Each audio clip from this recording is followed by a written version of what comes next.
Have you ever just stopped and thought about how we actually describe the world around us? You know, how we figure out the size of our room, or how we time a race, or how we launch a rocket into space? Well, today we're diving into one of the greatest stories ever told, the story of measurement. So it all boils down to this one big question. How in the world did we go from using something as simple as our own footsteps to having the insane precision we need to send people and probes into the cosmos? It's a heck of a story, full of confusion, some brilliant ideas, and a quest for a single universal truth. And like so many human stories, this one starts with something really basic: the need to get from point A to point B. It all begins with our very first journeys. Just look at this timeline. For thousands and thousands of years, our top speed was literally how fast our legs could carry us. Then we figured out simple boats, but then, bam, the steam engine shows up and suddenly we have trains and cars. And today, we're talking supersonic jets and spacecraft. And every single one of those leaps forward demanded one thing: a better, more accurate way to measure everything.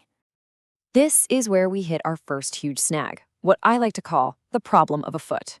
See, as people started to travel more, trade with each other, and build bigger things, we had to agree on basic stuff like distance and size. And that, it turns out, was way harder than you'd think. So, what were the first measuring tools? Well, they were the ones we were all born with. It makes total sense, right? If you need to measure something, you just use what's always there: your hands, your arms, your feet.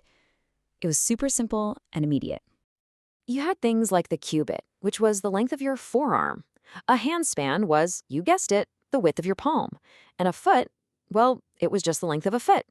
But here's the huge, glaring weakness.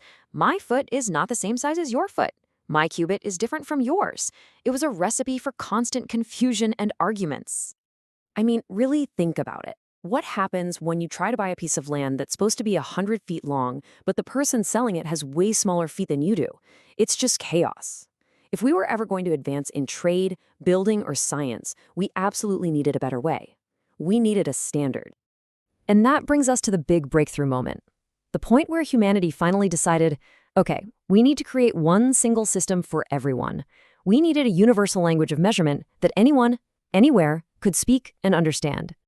And that solution is the International System of Units, or SI units.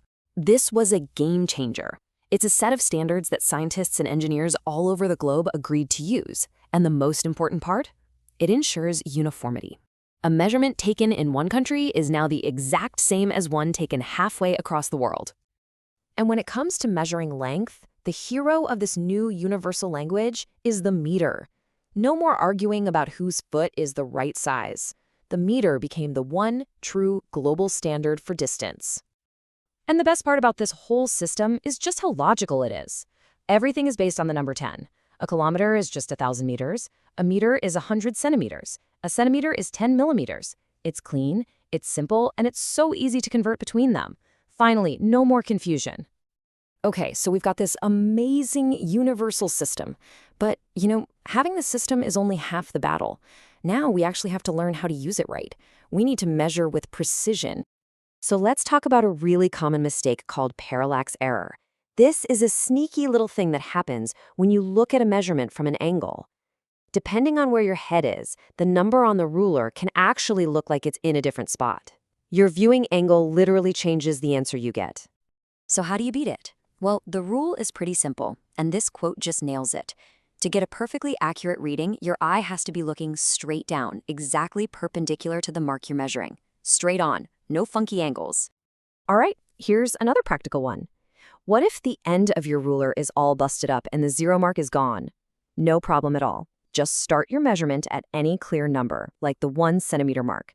Then take your final reading and just subtract where you started.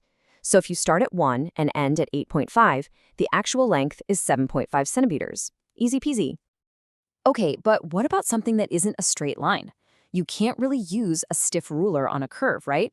Well, the solution is so simple and clever. You just grab a piece of thread, you lay it down carefully all along the curved path, mark where it starts and stops on the thread, and then you just pull the thread straight and measure that with a ruler. Absolutely brilliant!